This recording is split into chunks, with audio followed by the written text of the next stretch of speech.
Assalamualaikum, saya Dino Patijalal. Langsung aja ya. Saya meyakini bahwa penjarahan terhadap rumah pribadi mantan Menteri Keuangan Sri Mulyani melibatkan tangan-tangan siluman. Mengapa?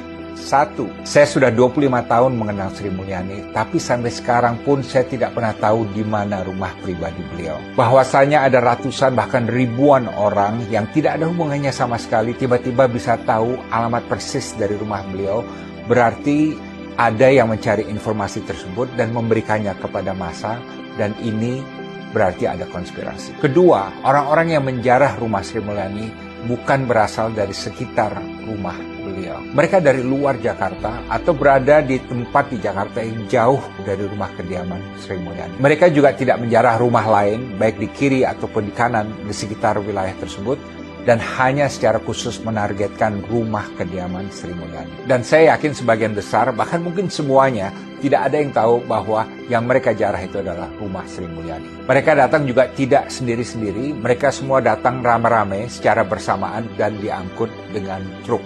Dan ini berarti ada proses mobilisasi orang-orang yang melakukan penjarahan secara terencana. Dan ketiga, penjarahan ini terjadi jam 1 pagi dan terulang lagi jam 3 pagi. Ini aneh karena biasanya orang kalau menjarah itu di siang hari. Jam 1 pagi adalah waktu di mana orang sedang tidur nyenyak. Tidak ada orang yang sedang tidur nyenyak dan kemudian bangun rame-rame jam 1 pagi untuk pergi jauh ke suatu rumah khusus, hanya satu rumah khusus untuk menjarah rumah tersebut. Ini berarti para penjarah sudah dikondisikan, diatur untuk bertemu pada titik tertentu, pada waktu tertentu, pada saat sedang sepi di waktu malam, dan juga mungkin untuk menghindarkan clash dengan penduduk di sekitar rumah Sri Mulyani. Dan ini otomatis berarti ada timeline yang sudah diatur dan ditetapkan sebelumnya. Karenanya saya berpandangan bahwa penjarahan terhadap rumah Sri Mulyani ini merupakan aksi yang direncanakan dan direkayasa oleh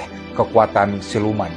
Jadi bukan sesuatu hal yang spontan dan alami dari masyarakat. Dan saya benar-benar berpandangan bahwa Sri Mulyani apapun alasannya menjadi target dari kekuatan tertentu. Dan hal inilah yang perlu diinvestigasi baik oleh polisi namun juga oleh Badan Intelijen Negara. Siapa yang merencanakan? Apa motivasinya?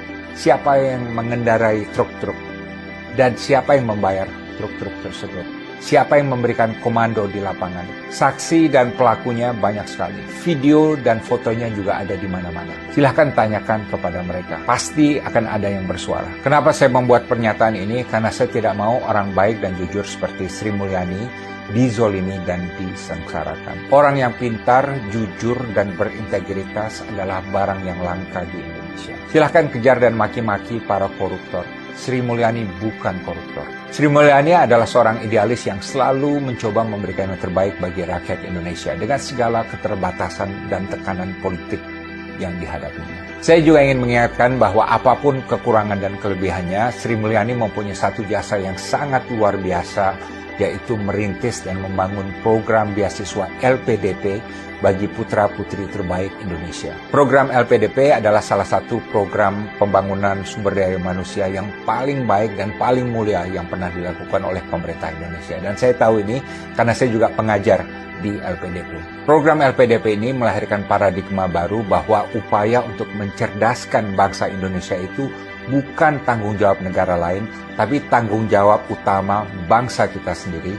Dan kita tidak boleh pelit untuk berinvestasi untuk pendidikan anak-anak kita sendiri. Kalau suatu hari Indonesia menjadi negara yang maju, modern, makmur, dan bersih, itu antara lain adalah akibat kontribusi dari puluhan ribu dan bahkan ratusan ribu lulusan LPDP yang kita banggakan ini. Dan Sri Mulyani adalah bagian penting dari inisiatif besar nation building ini. Kepada orang-orang yang dimanipulasi oleh tangan-tangan siluman untuk melakukan penjarahan di rumah Sri Mulyani, ingatlah ini. Yang kalian simpan di kamar Anda itu adalah barang haram, barang curian. Barang itu sama sekali tidak akan memberikan Anda kepuasan atau kebanggaan, hanya dosa yang akan selalu menghantui Anda ketika beribadah. Saya menghimbau kembalikan barang curian itu kepada Sri Mulyani, karena nanti di liang kubur Anda akan ditanyakan oleh malaikat, kenapa Anda mencuri barang halal milik orang baik dan jujur yang sudah banyak berjasa pada